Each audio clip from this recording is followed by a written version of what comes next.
It's the show where Hawaii's newsmakers come to talk and to take your questions live. From the nation's capital to Honolulu Hale, from the state legislature to the fifth floor. We bring the experts to you and ask them what you want to know. Spotlight Hawaii with Yunji Denise and Ryan Pelesuji on the digital platforms of the Honolulu Star-Advertiser.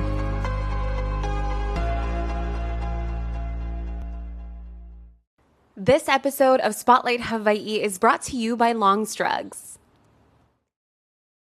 Well, aloha and good morning. Thanks for starting off your week with us. I'm Ryan Pelesuji, joined by Yunji Denise, and this is Spotlight Hawaii on the digital platforms of the Honolulu Star-Advertiser. This morning, we will be introduced to a guest who is being asked to lead a very important agency in our state. That's right. We are talking about the Department of Land and Natural Resources. This agency manages 1.3 million acres of public land, along with 3 million acres of nearshore waters and numerous cultural sites. It is a very important agency in our state. The person that Governor Green has tasked to lead this agency is Dawn Chang, and she joins us this morning. Thank you for being here. Oh, aloha mai kako. Good morning. Thank you for having me. Appreciate the opportunity. And we are so excited to speak with you. We want to get to your nomination process in just a minute, but I want to start with the news that happened over the weekend on Maui. Sure. Can you tell us the latest on the situation at Honolulu Bay? What's happening with the ship there? We understand that you were out in the water when the salvage operation took place. So please, if you could shed some light on what you saw and what happens next. Yeah. No, I greatly appreciate that.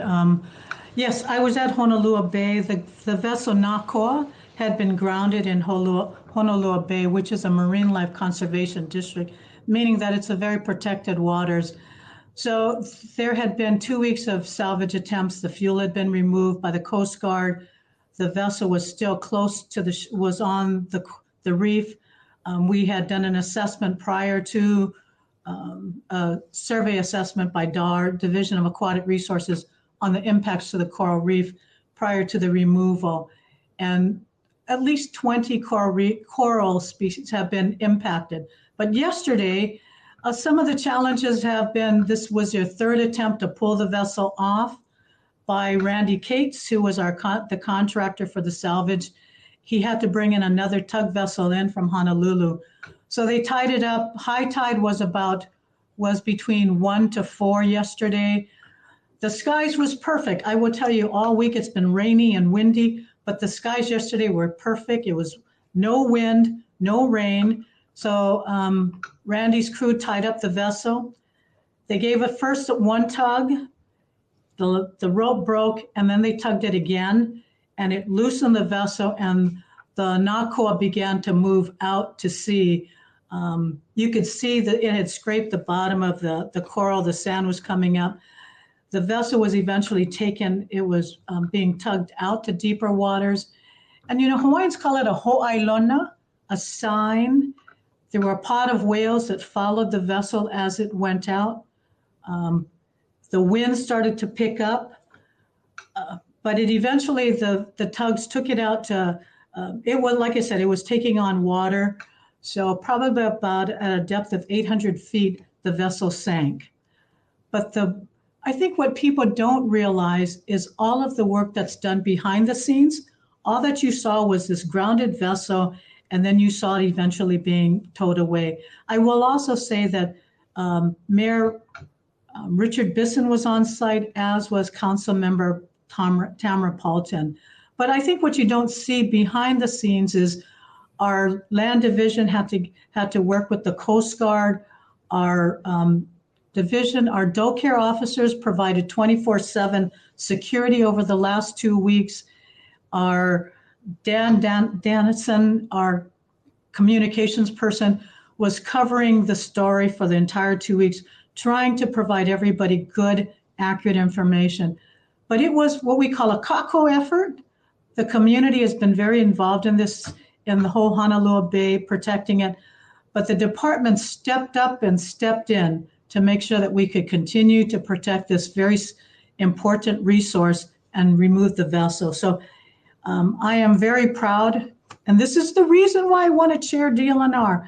This is these are people who take seriously their role. So Honolulu is no longer stranded, and grounded at Honolulu Bay. So mahalo for that. The Nakoa is no longer stranded. And we do want to talk about your appointment, but I just want to wrap things up on this. There obviously are many who are concerned. And while, yes, there have been a lot of efforts to remedy this situation, some feel that this should have been a situation that didn't happen, that didn't require state resources and funding to have to take care of something like this. What can you tell us about the investigation in terms of how this happened and how the department plans to ensure that something like this does not happen, and those who do violate this or fall into this situation are ultimately punished or penalized for that? No, Ryan, great question. We are going to use all available resources. The Attorney General's office has been working closely with us. Yes, he was tied up to a mooring in the bay. His mooring got loose. We are fully investigating the vessel, whether he had any permits.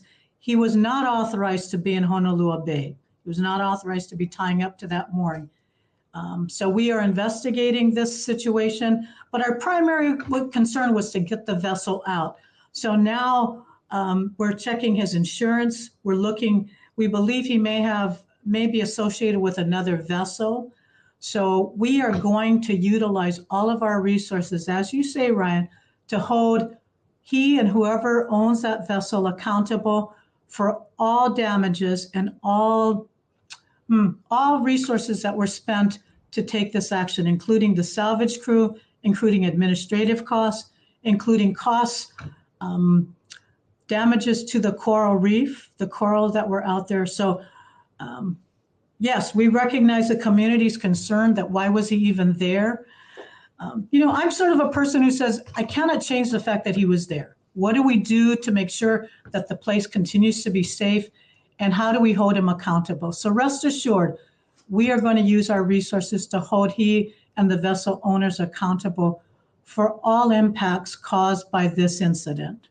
Okay, let's talk a little bit about that nomination process. Tell us how it's been so far. We know that your hearing hasn't come up yet. Just tell us a little bit about the process up until this point and some of the conversations that you've been having with senators behind the scenes as you prepare for that hearing. No, I thank you so much, Angie, for that question. I will first like to say I have greatly appreciated Governor Green's nomination of me for this position. In my mind, it's quite historic. I will be the first Native Hawaiian woman to chair DLNR. We have a whole Native Hawaiian leadership, Laura Ka'akua, the first deputy, and then Kaleo Manuel, deputy of the Water Commission. So both Laura and I will go through the confirmation process. Her hearing is coming up this week. Mine has not been scheduled. I have been meeting, and the hearing will go before Senator Lorraine Inouye's committee. So I have been meeting with various senators. I'd like to say that I believe the senators are warming up to me. I am going there very prepared. I have, before the WAM hearing, we had all of our administrative staff there, and we have at least 11 different divisions under DLNR, as well as there are probably over 15 agencies that are administratively attached to DLNR, including the Kaho'olawe Island Reserve Commission, as well as the Ahamoku Councils and the Mauna Kea Stewardship Authority. They are all administratively attached. So, I have just tried to show up at all of our different hearings, our legislative hearings, tried to be very prepared to answer all the questions that they have asked me, as well as timely follow-up on questions that they've asked the department. For me, I suspect my hearing will be scheduled a little later, but I'm taking the opportunity to just do the good work. I'm extremely honored and privileged to be nominated as the chair for this department. The staff here, you cannot find better dedicated and passionate staff at DLNR. I used to be their deputy attorney general many moons ago. Many of them are still here, but it will be an honor and privilege for me to chair this department. So when confirmation comes up, and I am assuming they will schedule it and notify us, I'll go before them on the hearing. But so far, the meetings I've had with the senators have been very cordial. They've asked very hard questions, and I've appreciated the courtesies that they've extended me.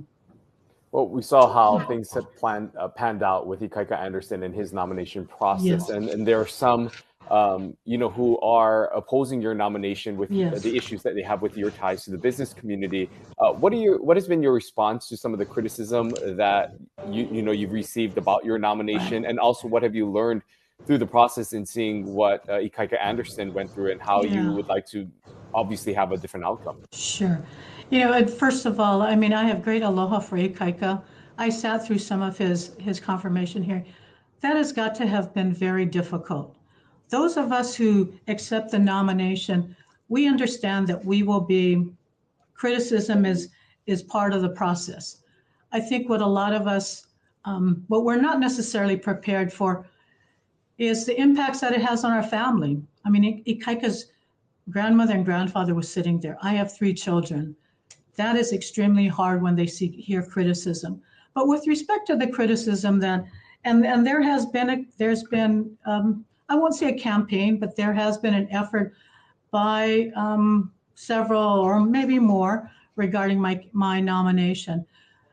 Yes, I have worked for a lot of members of the development community, Kaka'ako, Waikiki. I've also done work with federal, state, and county agencies.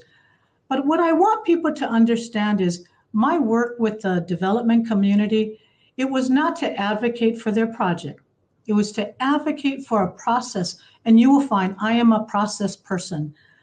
It is to design a process to genuinely engage communities that have historically been disengaged from the public process. Too often we have Chapter 343 environmental processes, and you have a public meeting. What I've told the different people that I've worked with, including development communities, we have an obligation, if we're going to make an impact to these communities, to reach them in means that is comfortable and convenient for them.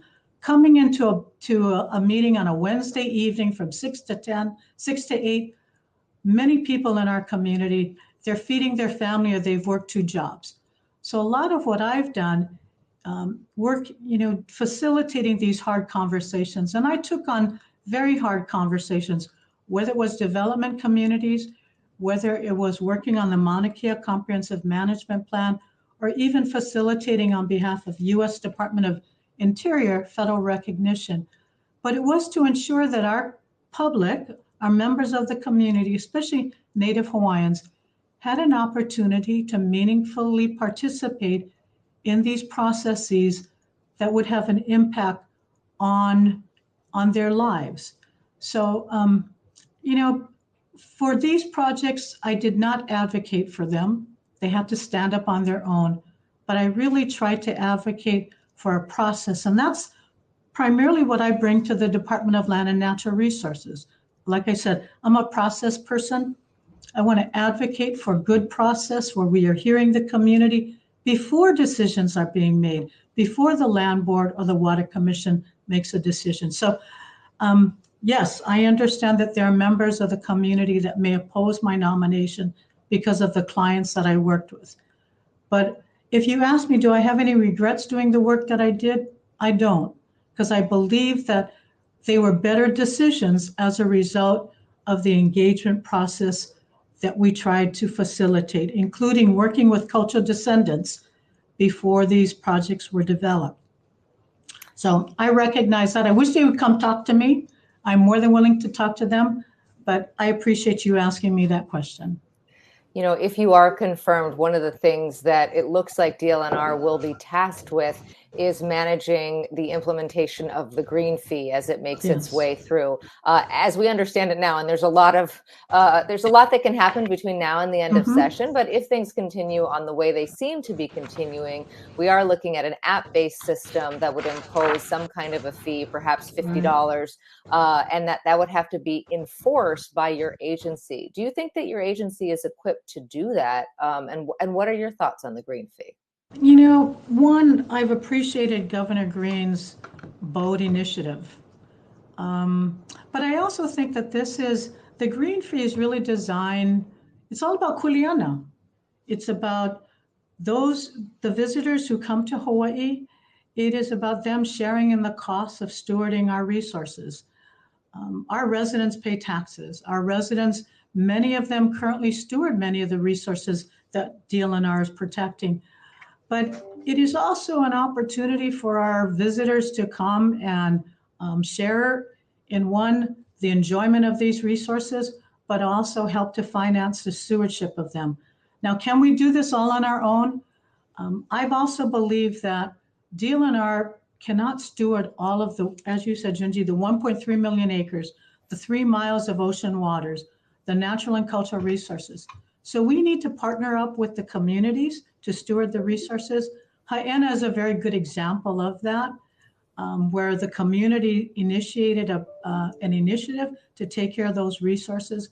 But the green fee is going to help us do more of those kinds of management activities, work with communities in whether they be our state parks, our Na'alahele trails, our nearshore waters, but it will help us financially manage these resources. All of those responsibilities that we have, we only get 1% of the entire state budget. I think the legislature has appreciated and acknowledged that we need the resources. DoCare, I mean, we don't have the full capacity to enforce our existing rules, more so trying to take on an additional responsibility. But what I'd like to see occur at DLNR is a lot more education.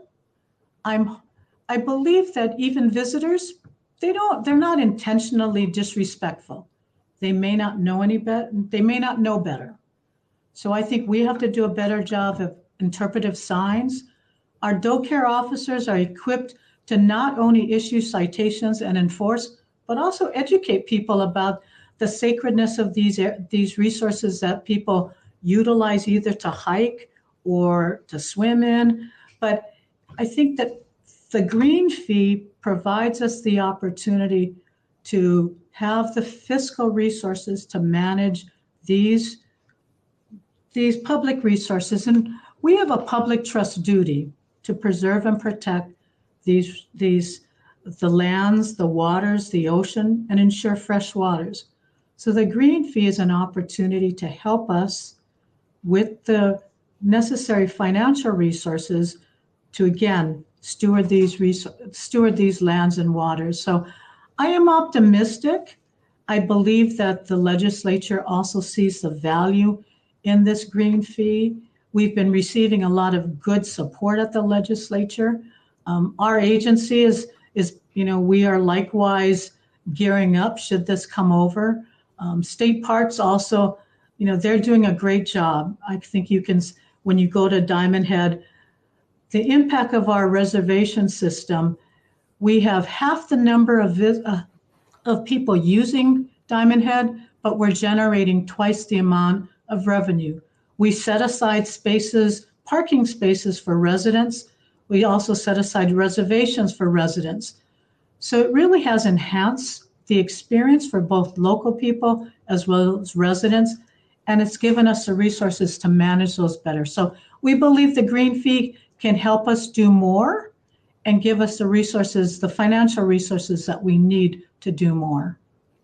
Well, I do want to talk a little bit more about that management, because there are some thoughts of, as much as this green fee could impact and provide funding, there are some concerns about the overall enforcement of this. How does something like this become enforced with the personnel that you have?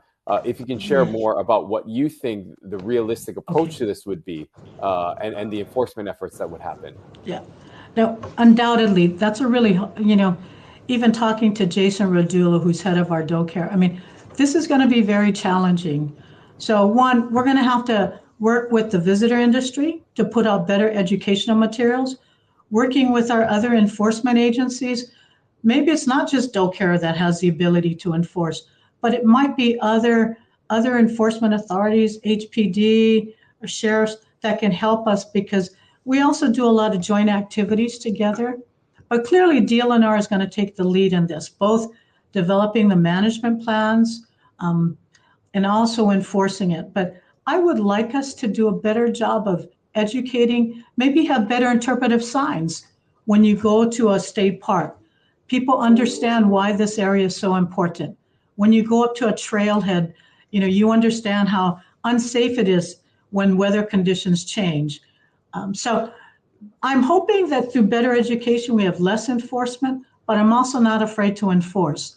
So we will step up. I'm hoping that the green fee will give us greater capacity. We're gonna graduate 42 doe care officers, I think next week. And these are people who have, many of them this is their second career.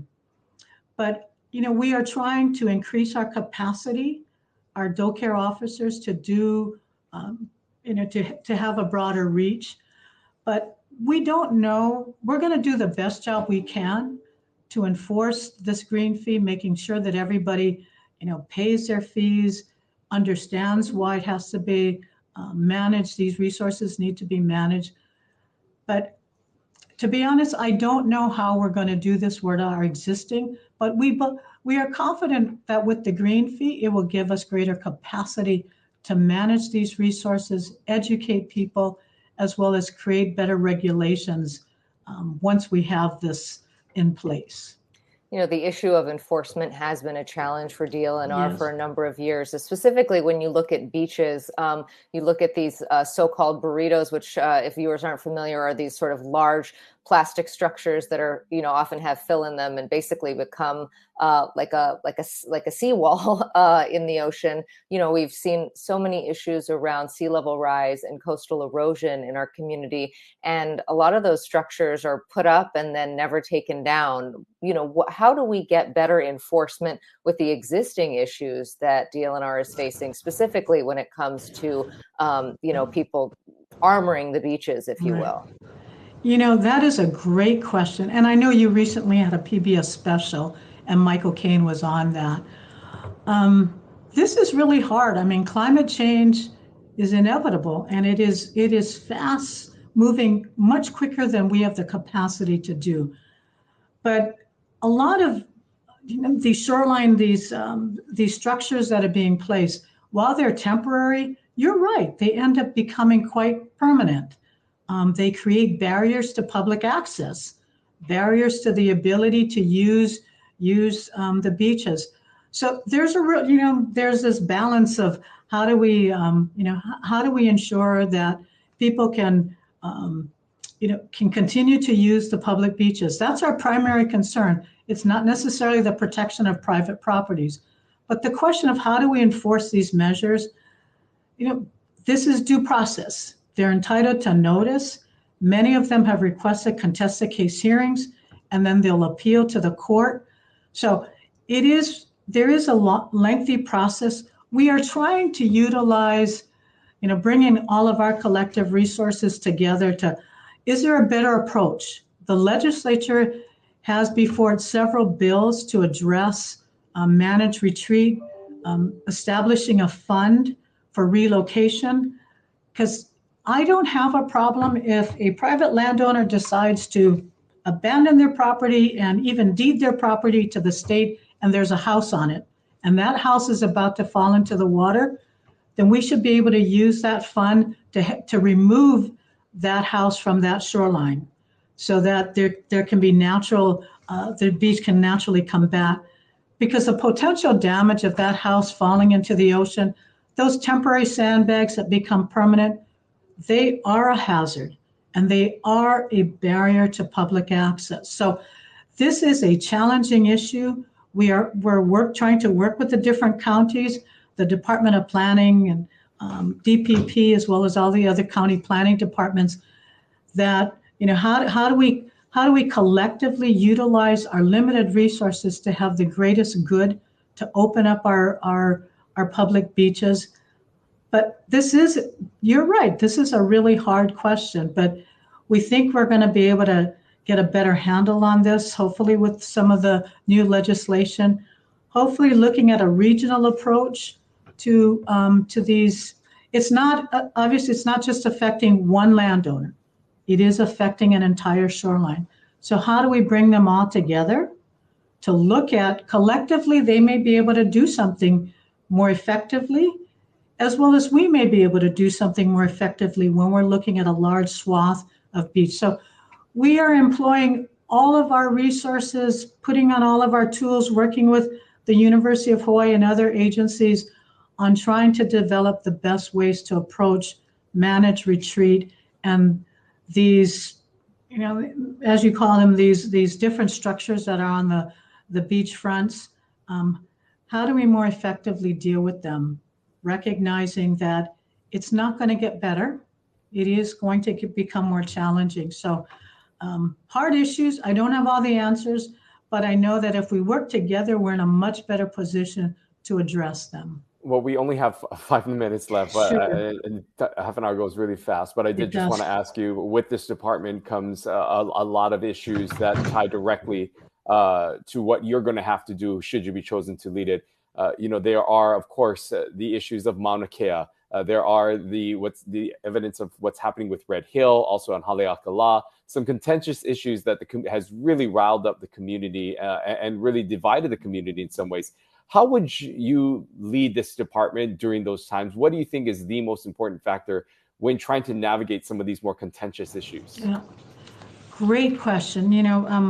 A lot of my practice has been in facilitating hard questions, including like Mauna Kea. What I have found in a lot of, at the heart of a lot of the issues is a mistrust to government. We've not kept our promises. We've not necessarily engaged the community in a meaningful way where they feel like they've been part of the process. Many of the communities feel like we tell them what we're going to do. We don't ask them, help us. What are your suggestions? So what I have committed to, should I be appointed, and I hope I am appointed, confirmed to be the chairperson, what I'm committed to is doing much more community engagement. I want to hear from the community, especially those who are being impacted. And a lot of this is to reestablish trust. If we can get the community to trust us, to have faith in what we're doing, but that also means this is a dual kuleana. This means we have to give the community better information. We have to give them better platforms.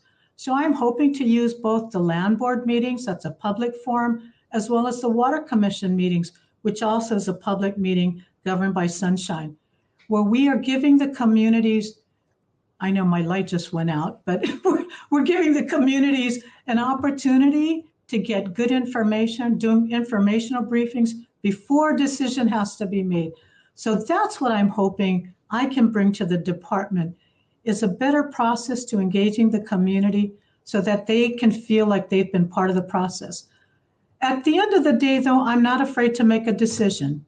With the land board, with the water commission, there will be hard decisions to be made. So, but I believe in informed decision making. So both Ryan and Junji, that's what I hope to bring to the department, is that ability to ensure informed decision making and a way to engage the community, to help, ask them to help steward these resources with us. They are the best. They are the ones who are going to manage this far beyond DLNR. They will be better self-enforcement. They will be better educators. So I'm hoping to do a lot more of that with the community, reaching out to them and asking them to be part of DLNR, to trust us as we will trust them. But, what do they say? The walk is in the talk. So we are going to have to demonstrate. I know the burden is on us to do this outreach, to engage them, to provide them more information. So I am committed to doing that. We appreciate your time. It is such an important agency. We really appreciate you, inviting us into your office this morning and explaining the process. Thank you so much for being here. We hope to catch up with you on the other side of your hearing. Thank you so much. I appreciated the opportunity and your courtesies to me as well. Take care. I hope you will. Mahalo. Great to hear from her, Ryan. If you missed any part of our conversation, of course, you can go back and watch it at the end of this live feed or catch it later today on a podcast. There was a question in the comments about what's happening on Maui and at Honolulu Bay and the salvage of that boat. For those of you who missed it, the director there mentioning that she was actually on the site on Sunday when they did get that vessel off the reef and pull it out into much deeper water. Unfortunately, it did take on a lot of water and it did sink about 800 feet down to the ocean floor.